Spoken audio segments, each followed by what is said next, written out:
How many summers do you really have left? Retirement's not going to make this one magical. You will. Most people drift, and they wake up at the end of August and say, where did the time go? Don't let this be another forgettable summer. Make this one the most vibrant one of your life. I remember so clearly our first summer, 2019 retirement. We retired, left our careers in December of 18, and we hit the next year pretty hot. And we stopped working. We didn't have the office to go to. We didn't have that structure. We didn't have those routines. So we started to wander a bit, and we started to fill our time with a little bit of this, a little bit of that, and a lot of nothing. And then summer really came and went. I mean, the kids came to visit and all that, but there was no structure. There were no routines. It was just day after day after day. And I remember at the end of August, early September, when, autumn, the seasons change. So there's an automatic change that takes place. But we both sat and said, where did the time go? Yeah, I remember thinking that what I used to fit into my day while we were working, and that could be things like grocery shopping, the dry cleaner, getting my hair cut, whatever it was, that used to anchor my day. Like, I'm getting my hair cut today, like nothing else could happen around it that first summer. It was like I was taking these small events and making them larger. Right. It was really disconcerting because at the same time, we didn't have the habits and routines. We did have old habits and routines that were creeping in, and they weren't necessarily the good ones. So I think it's really important. We're going to talk today about how to make this summer your best summer. Today is actually beginning of July, so we are in the heat of our summer. We've done a lot of planning. We're going to share with you some of the things we're doing. But, one of the reasons, or two of the reasons why people perhaps mess this up, maybe you do too, is that when you're in retirement drift and days just kind of flow together, it just makes summer feel like another season and there's no structure. And I know in our notes that this other one, the point that we made this morning is important. Well, one of the reasons that people, perhaps you too, don't get this right is overestimating freedom and underestimating planning. You do have freedom in the summer. You're not working and you're in your discovery years. You have a lot of time. But without any planning or any structure at all, days turn into weeks, turns into months, and then summer's over. Well, you kind of have that imprint in your brain, right? Like, you can remember back to grade school, middle school, high school, even college. It was like, September through the end of May was structured. It was school and activities and sports or whatever you were into, drama or band or whatever it might be. But then when summer hit, you had this exhilaration of freedom. Yeah. But that first summer, or as you retire into your summers, that freedom kind of feels a little bit empty and almost a burden. It's a very different structure, from a remembrance perspective. Right.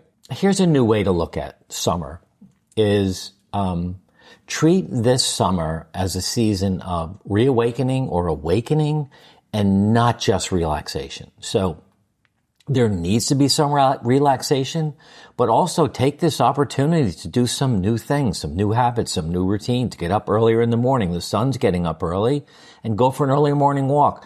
Whatever it is, but don't just get caught up in your old non-active self. Do something new and exciting for yourself. For me, this is the first summer that I'm consciously making it a summer of my own making. Mm-hmm. And we started off the summer, and this was my quote to Mark, I do not want to be the facilitator of everyone's fun, constantly hosting, which we love to host, and we love to have our kids come. We love to have our friends come visit. But I don't want to facilitate the every minute fun. Right. And I think once we retired, I took on that role, and it became exhausting. So this is the first year that I've actually verbalized, like, I'm not the default host on everything. Right. I'm not, and it's given me a little bit more freedom to strike out and do some of those things you were talking about, like, move my body when I want to, hit a yoga class, hit a circuit training class, go play golf, it gives me more energy to be able to do those things than it is just, okay, what's everyone having for breakfast? When do we want to, over structuring or over performing in structure for others. Well, that leads really well into the first note we wrote this morning, is to create a summer vision statement. And you did that. I did. You were really clear on what it is that you wanted to do for yourself and for me, with me. Like what you're going to do on your own, what you're going to do with me, what you're going to do with family. And you're not going to be, it wasn't that your vision statement was, I'm not going to do this stuff anymore. It's really clear about what you are going to do, and you're going to have fun, and you're going to take care of yourself and take care of those around you. But you're not going to be everybody's happy person, everybody's I'm in charge of your happiness person, right? I don't know if I said that right. And you can tell we're still working through my vision, because I catch myself, I fall back into my old ways.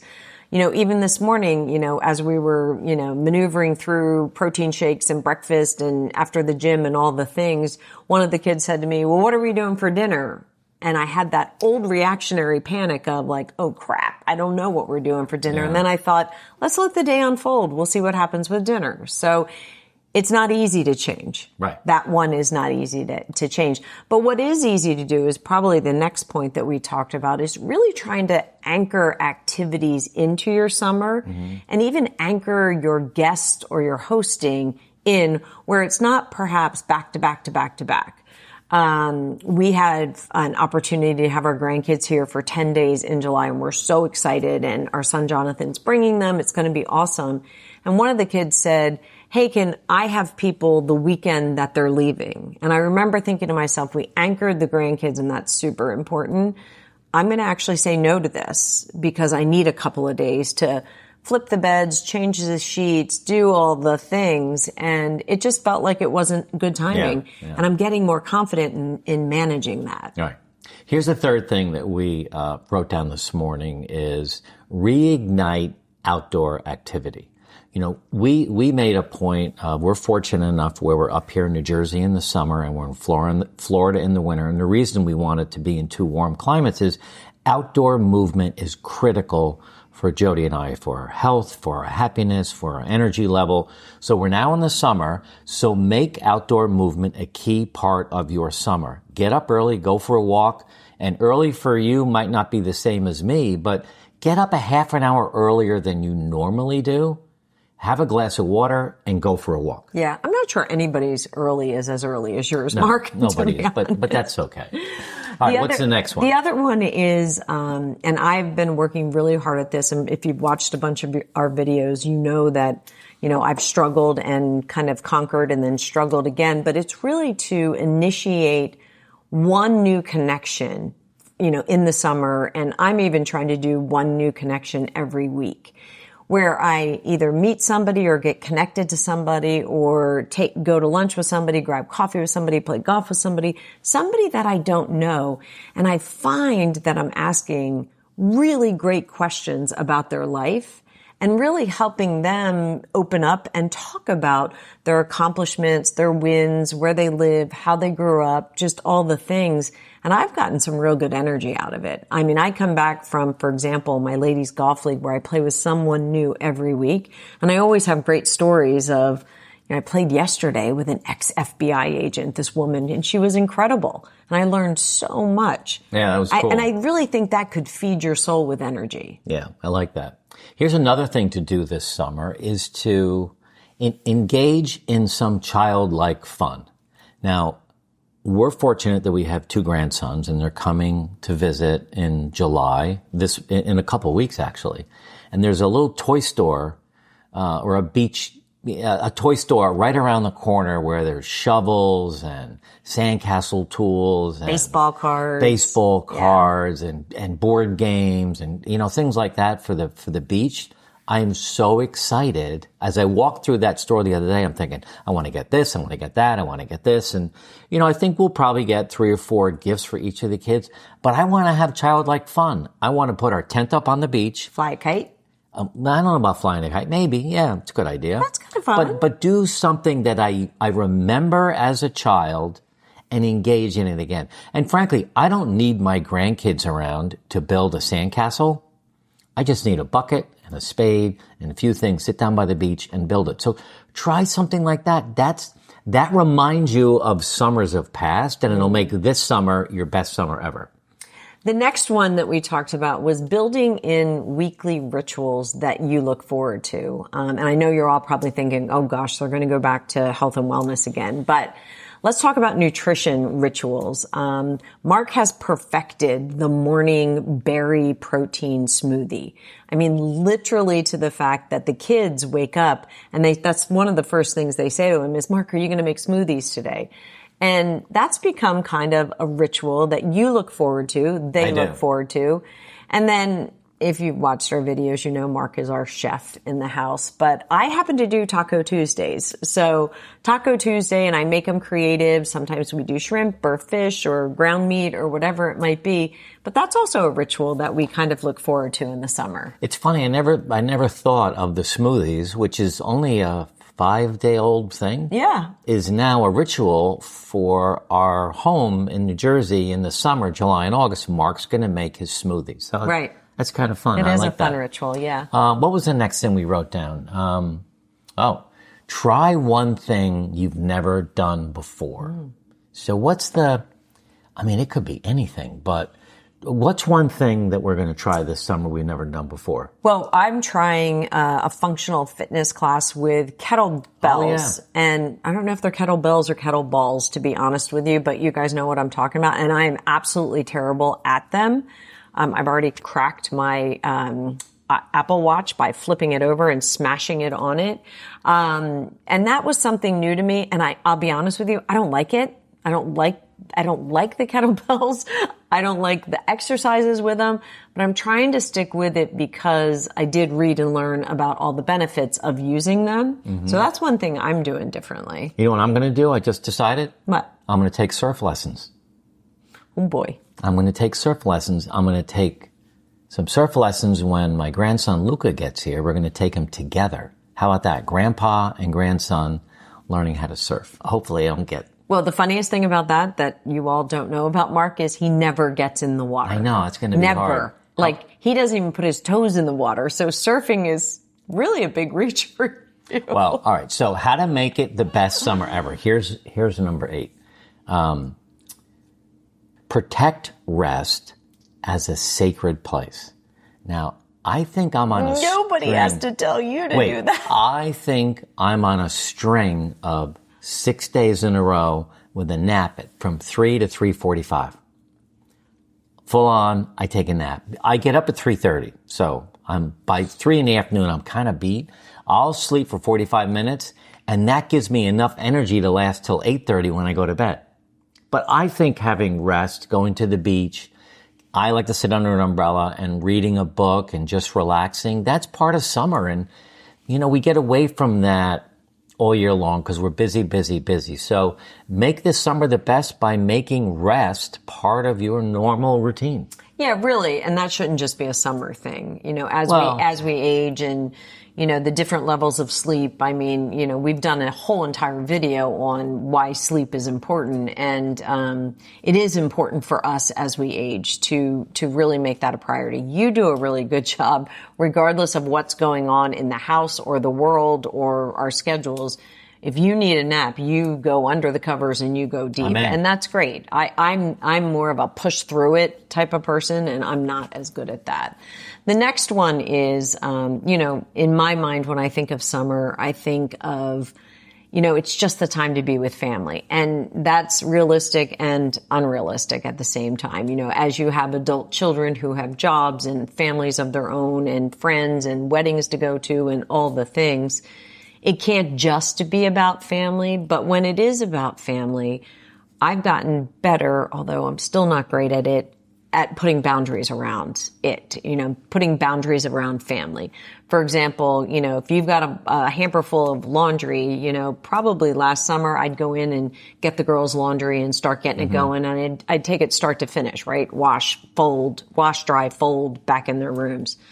This year, I've just said, listen, you're 27 and 29 years old. I think you can do your own laundry. So with some boundaries, and even giving the kids some responsibilities, like I know Evan and Hayden, when they were here last week, they were like, we'd like to cook dinner for you guys. And I was like, oh, what a bonus idea. Yeah. So giving responsibilities and setting some boundaries, I think is really important. Yeah. Another thing to think about this summer is reassess what vacation means now. We're in this discovery phase. We work 15 hours a week on this channel. We don't really go on vacation. The other part of our week is kind of on vacation. We golf, we play pickleball, we walk, we go to the gym. We just do some relaxing things. We read, whatever it might be. We learn some new things. But what we can do is vacation for you and I can be, and we have talked about this, is going on a day trip. Yeah. So drive down to Cape May, New Jersey. It's an hour away, 40 minutes. Yeah. And spend the day. Walk around in the morning, go on some shops, have lunch, come back, either bring Ruby or not, or even do an overnight. I mean, Atlantic City is 20 minutes that way. We're going to go to a show in September. We are. We do have But that really, one. this summer, think about doing some mini vacations. Right. Just to break it up again. Because we are in our discovery phase and we do need to mix everything up a little bit. Mini day trips. Yeah. And I think the last one is to reflect at the end of July, beginning of August, assess what you did in July and, give yourself a score, just give yourself credit for some of the things you did new, some of the things we spoke about.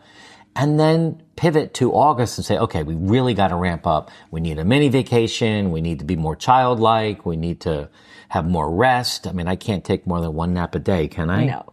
But I think it's good. Spend the first month in July working on it and then in August. And honestly, summer can can continue on through September when you're in your discovery years because the weather is still nice. So give yourself credit for what you did well, and then reassess and make sure you crush it.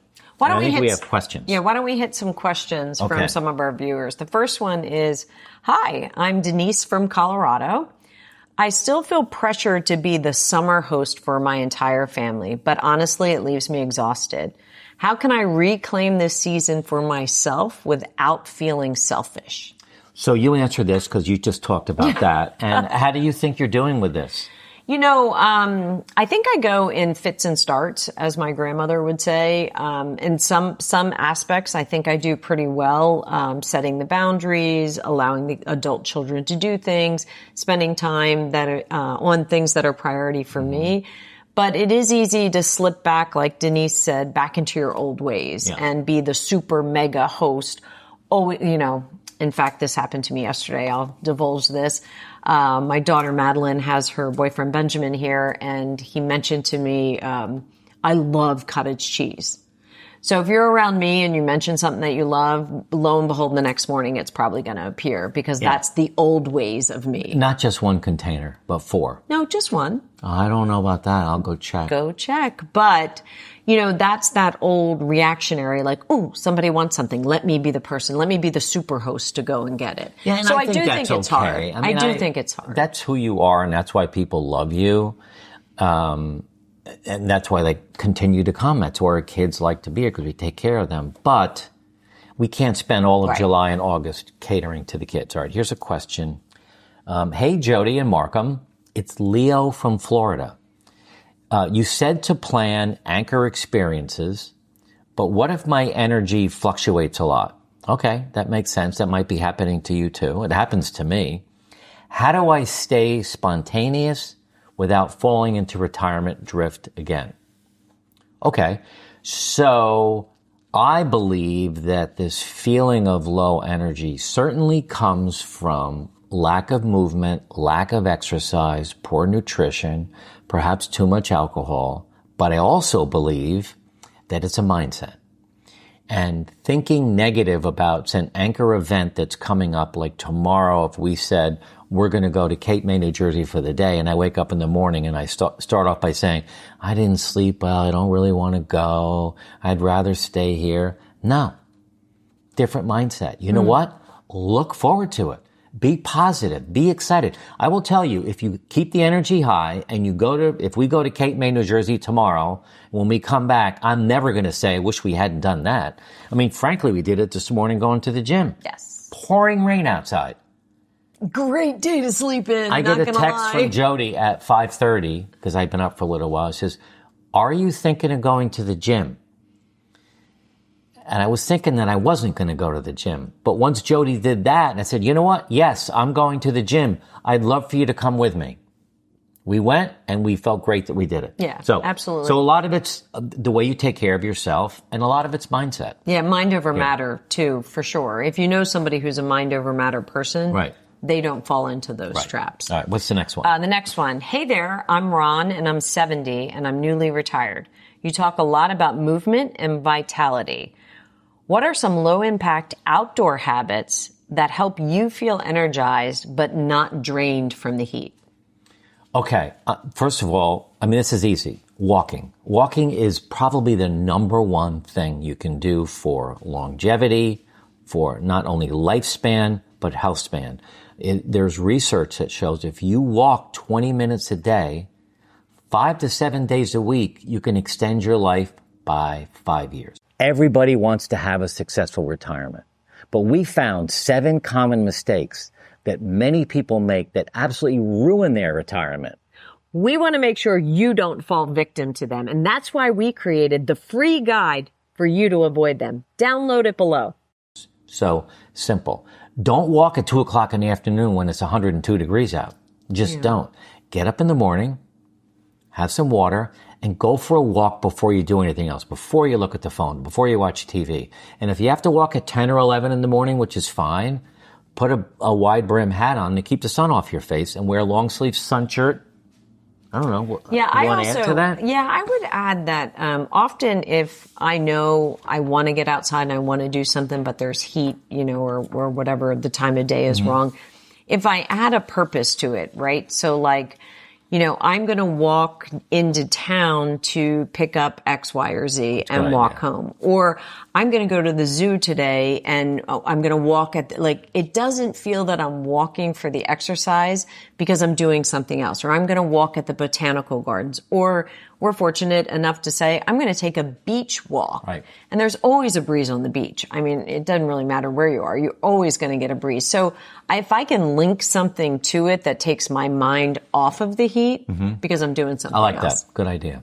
Okay. Hi, Markham and Jody. I'm Susan from Michigan.